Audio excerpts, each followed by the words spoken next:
시청자 여러분 안녕하십니까? 주말 잘 보내고 계십니까?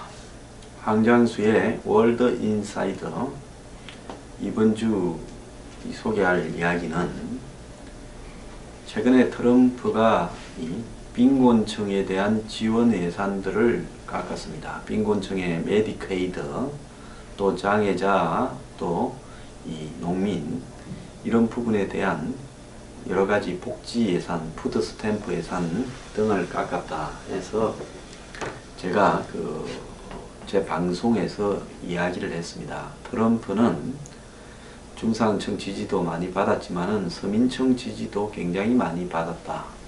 러스트 벨트라고 불리우는 부분이나 또 쇠락한 중서부 이 산악지대의 농민들 이런 사람들의 지지를 받았는데 트럼프가 이런 어떤 쇠락한 농업지대의 일용직 노동자에 가까운 파트타이머라든지 그 다음에 쇠락한 농업지대의 가난한 농민 이런 사람들 지지를 많이 받았는데 그런 지지를 외면하려고 하면 당장은 아니더라도 지지율이 떨어지는데 직접적인 타격이 될 수 있고 그러면 탄핵을 유발할 사안이 될 수 있다. 즉 트럼프의 지금 지지율이 앞으로 트럼프 탄핵을 좌우하는 핵심적인 부분이라고 생각합니다. 박근혜 대통령의 지지율이 높았다면 탄핵을 할 수 있었겠느냐? 마찬가지로 생각해보면 되지요. 지금 나오고 있는 내용만으로 트럼프가 탄핵이 될 건가 하는 부분은 당장은 안 됩니다. 내년 하반기쯤 가게 되면 지지율이 그때쯤 상당히 폭락에 있다면 탄핵이 될 소지가 있다는 겁니다. 트럼프는 우선적으로 자신을 지지하는 기득권층, 군산복합체나 공화당에 있는 한마디로 일종의 브로커 역할을 수행하는 사람들의 입장을 만족시키고자 사우디에 가서 많은 이 사우디의 대미 투자 또 무기 구매 등을 유치했습니다. 200조가 넘는다 했죠. 근데 트럼프가 국방비는 500억 달러를 정액했는데 물론 이 부분에 대해서도 존 맥케인 같은 사람은 적다고 말을 하고 있습니다. 반면에 복지 예산은 굉장히 삭감을 많이 했어요. 그래서 CNN 같은 경우에 저는 CNN이 트럼프 반대하는 방송이기 때문에 전적으로 믿지를 않습니다. 하지만은 거기에 보도하는 내용이 부자를 위한 큰 선물 즉 감세도 했고 또 국방비도 늘리면서 빈자에 대해서는 삭감을 했다. 이런 비판을 지금 하고 있습니다. 그래서 10년간 줄어드는 복지 비용이 제가 엊그제 말했듯이 총 1조 달러에 이르는데 10년간의 안보 예산은 5천억 달러가 늘어난다. 이런 부분이 트럼프가 과연 정상적인 방향으로 가고 있는 거냐 본인의 지금 입지를 고려했을 때 그걸 좀 신경을 써야 된다라는 입장입니다. 근데 제가 미국의 백인 빈곤층이 많다 이렇게 이야기를 하니까 무슨 소리냐? 빈곤층은 대부분 흑인이나 히스패닉이다 이렇게 말을 하고 있습니다. 참 미국에 대해서 좀 더 깊숙하게 알아야 될 필요가 있는 분들입니다. 자, 미국에요. 지금 인구가 히스패닉을 합한 백인 인구는 2억 3천만 정도이고 미국 국민의 한 70%가 좀 넘고 있죠. 근데 이 중에서 히스패닉을 제외한 순수 백인을 이렇게 이야기하면 한 2억 명 정도 되면서 60한 2, 3% 수준에 되고 있습니다. 자, 그래서 2억 명이 아직도 미국에는 백인이다라는 겁니다. 미국이 굉장히 다인종 국가 같고 흑인들도 엄청나게 많은 것 같고 히스패닉이 많은 것 같지만은 미국은 아직도 백인들이 주로 미국을 구성하고 있다. 그런 상황에서 지금 미국의 빈곤층이 최하 9에서 한 10% 정도로 보고 있습니다. 뭐 최근에 어떤 통계는 8.6인데 그것보다도 좀 더 많을 거라고 짐작이 되고 있어서 미국에 이 빈곤층이 10%라고 보면 최소한 백인에 있어서도 빈곤층이 한 2천만 명은 된다라고 지금 이루어 짐작되고 있습니다. 이 사람들이 다 어떤 사람들이냐? 그야말로 미국의 쇠락한 지대, 우리가 영화에서 보면 흑인도 잘 없는 미국 중서부에 백인이 주로 많이 사는 동네인데, 과거에는 공업도시다가 이제 쇠락해서 백인들이 거의 한마디로 실업자가 되어서 뚜렷한 직업 없이 그냥 지내는 그런 도시들, 또 미국의 이 농촌 지역 중에서 산골 농촌 지역에 그야말로 가난한 농부들, 이런 사람들이 미국에도 이만큼 많다라는 거고, 대도시에도 곳곳에 백인 서민들이 많이 있습니다. 자, 이런 부분을 고려할 때 트럼프가 예산을 삭감한, 이런 복지 예산을 삭감한 부분이 실질적으로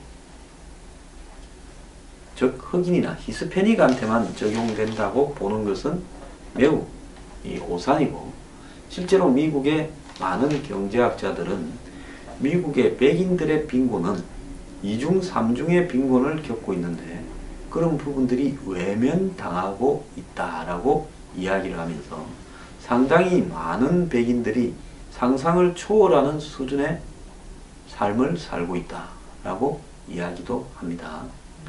그래서 이런 백인들은 대부분이 트럼프를 지지함으로써 트럼프가 한마디로 그들의 기대를 계속 좀 어느 정도는 채워줘야 되는데요.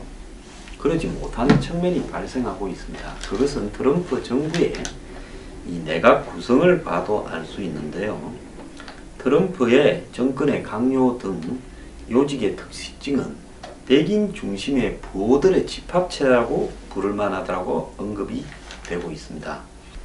트럼프 정권이 장관들을 다 임명하고 난 다음에 그 면면을 보고 과연 트럼프 정권이 미국 내에서 소수파인 소외된 백인들을 대변할 수 있을 것인가, 빈곤층을 대변할 수 있을 것인가에 대한 의문이 많이 터져 나왔는데요. 솔직히 다 그런 것은 아니지만 절대적으로 자신이 슈퍼리치 부자에 이르는 사람이 빈곤층에 관심을 가지고 애정을 가지기는 어렵습니다. 트럼프 정부의 장관급 17명의 자산이 총 11조 2765억에 이르고, 이것은 미국의 빈곤층과 저소득층 4,300만 세대분의 합계 자산과 맞먹는다는 겁니다. 그러니까 트럼프 정부의 장관 17명이 미국 빈곤층 대부분의 자산 보유와 같다는 것은 17명 대 4,300만, 참 심각하다고 볼 수 있죠. 인종별로 보면 국무, 국방, 법무, 재무장관이 다 백인이 됐는데 이 부분은 좋습니다. 그런데 전체적으로 봤을 때 백인 부자들, 남자 부자들을 장관에 대부분 임명을 했는데, 이들이 과연 미국 사회의 어떤 문제들로부터 얼마나 심각하게 이렇게 느끼고 있느냐는 것은 좀 문제죠. 미국의 인구 통계국은요, 미국 전체 인구의 한 15%가량쯤 되는 한 4,500만 명이 4인 가족 기준으로 연소득이 2만 달러가 잘 안 되는 수준의 빈곤층으로 이렇게 짐작이 되고 있습니다. 이것이요, 해마다 늘어나고 있고 금융위기 이후에는 좀 심각하게 늘어나고 있습니다. 그래서 이 통계에서 제외된 계층까지 합치게 되면 미국의 빈곤층은 5천만 명이 훨씬 넘을 걸로 보이고, 역대 선진국들 사이에서 최악의 상황이라는 겁니다. 1964년에 존슨 대통령이 빈곤과의 전쟁을 선언할 때 빈곤층의 비율이 19%고 4년 뒤인 68년에 12.8%로 떨어졌는데, 지금 미국의 빈곤층은요, 한 4, 5년 전보다도 더 심각한 수준으로 머물러 있다는 겁니다. 백인 빈곤층 수도 흑인 빈곤층 수보다 3배나 더 높고, 이 백인 빈곤층의 숫자가 9%가 넘어간다는 겁니다.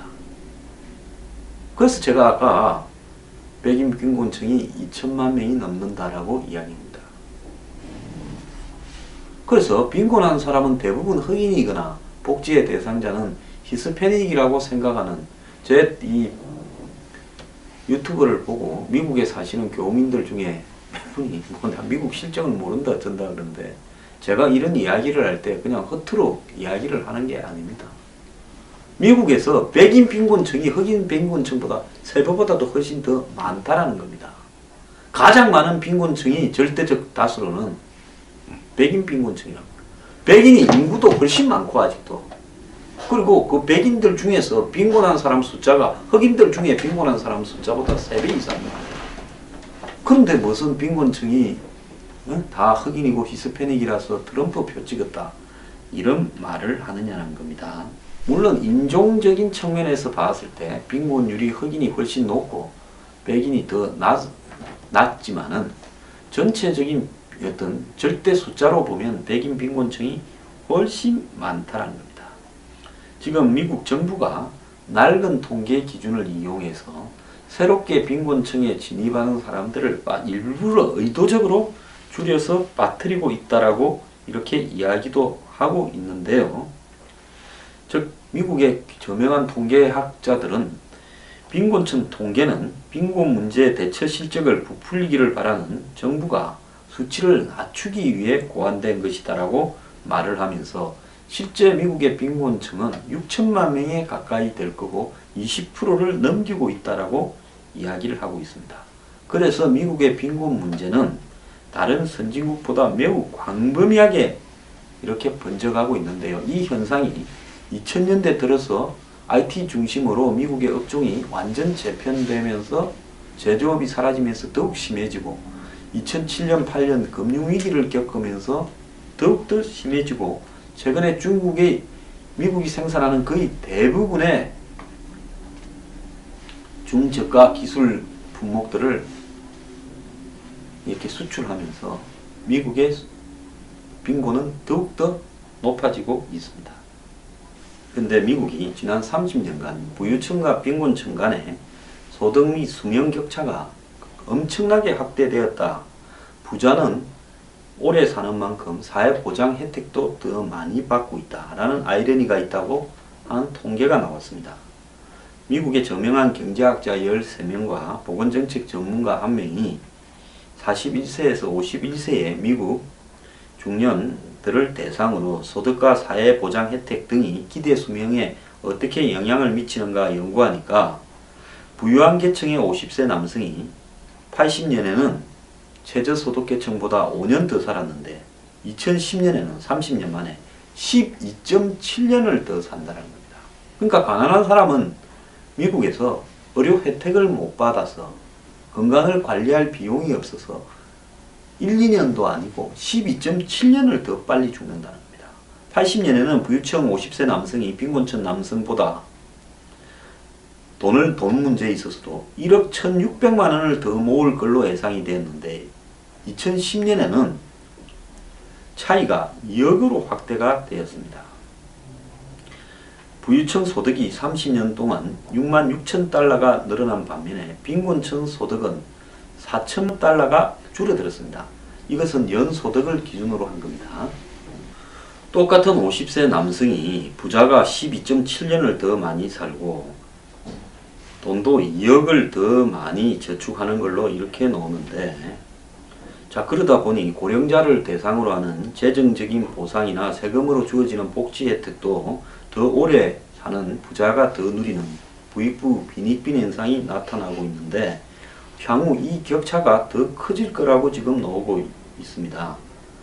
그래서 미국에 있어서 한마디로 이 부유층과 빈곤층 사이에 돈과 수명이 이렇게 차이가 나는 사회가 되어가고 있다는 겁니다. 미국의 저소득층의 분노는요, 아무리 노력해봤자 상위 1%나 잘 사는 사람들의 근처에도 못 따라가거니와 그런 건 꿈도 안 꾸는데 빈곤에서도 벗어날 수 없다 보니까 이 분노가 어디로 향해야 될 거 아닙니까? 그런 이 분노가 약자에게 지금 향하고 있는데요. 중하위층에는 빈곤층이 분노의 대상이고 또 미국의 백인 빈곤층한테는 외국에서 굴러들어온 흑인이나 히스패닉 아시안이 분노의 대상입니다. 그들이 일자리를 두고 경합을 벌이니 월급은 자꾸 내려가고 굴러들어온 놈이 박힌 돌을 뽑아내는 이런 부분에서 극단적인 민족주의, 인종주의적인 형태가 나오고 있는데요.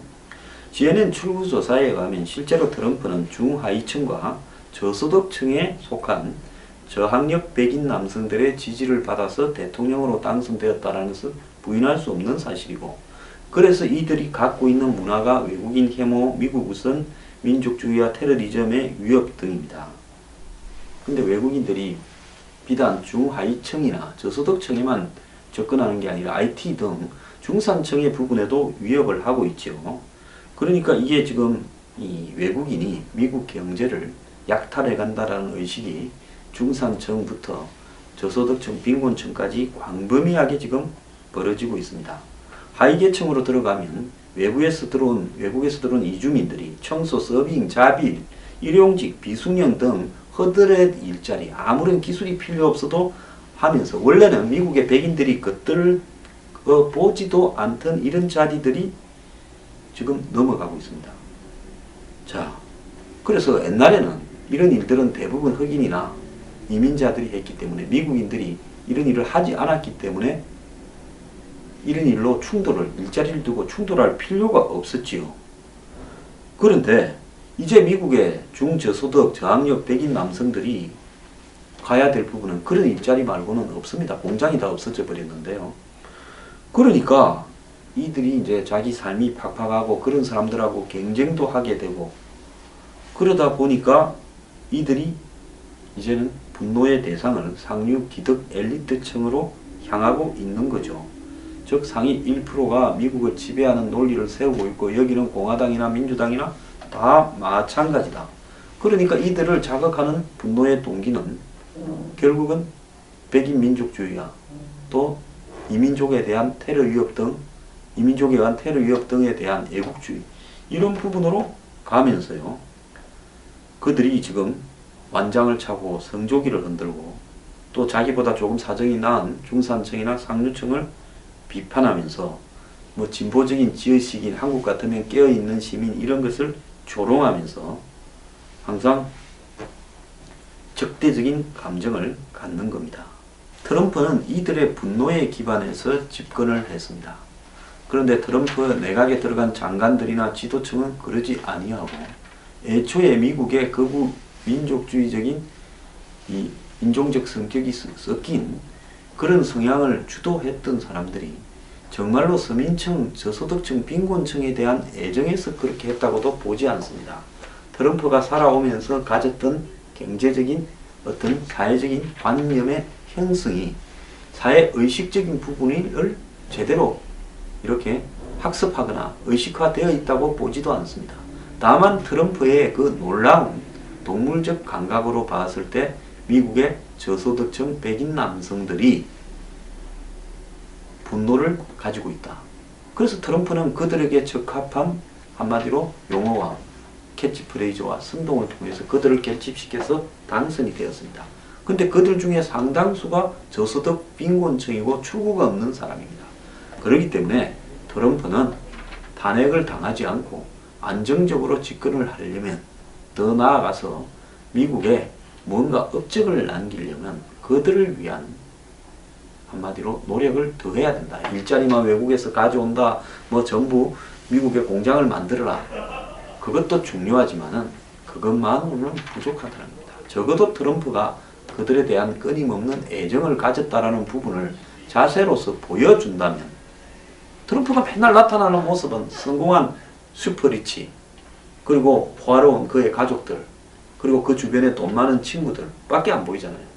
그래서 트럼프는 메시지 전환에 성공해야 무사히 임기를 채우고 더 나아가서 미국 사회에 기성 정치를 붕괴시킨 영웅으로 기록될 겁니다. 저도 트럼프에 대해서 애정이 많으니까 충고하는 겁니다. 물론 트럼프가 이 방송을 볼 리도 없겠죠. 하지만 제가 트럼프가 되기를 바랐던 입장에서 이런 방송을 하는 이유는, 저는 사람을 보고 맹목적으로 지지하지는 않습니다. 누구든 제가 아니라고 싶으면 저는 비판을 곧바로 합니다. 사람에 몰두하는 것만큼 어리석은 일이 없습니다. 자, 많은 분들이요, 미국의 트럼프를 보면서 또 한국의 박근혜 전 대통령을 보면서 사람에 매몰되지 말자. 또 더 나아가서 문재인 현 대통령을 보면서 그를 지금 열렬하게 하는 지지하는 추종자를 보면서 사람이 아니라 그가 하는 실천하는 행동을 보고 지지하자, 이런 말을 드리고 싶습니다. 오늘은 미국의 백인 빈곤층 문제와 그 트럼프가 부딪힌 난관에 대해서 이야기했습니다. 트럼프는 그를 지지한 사람을 배신을 해서는 안 됩니다. 그렇게 가다가는 진짜 탄핵당할 수도 있습니다. 당장은 아니겠지만.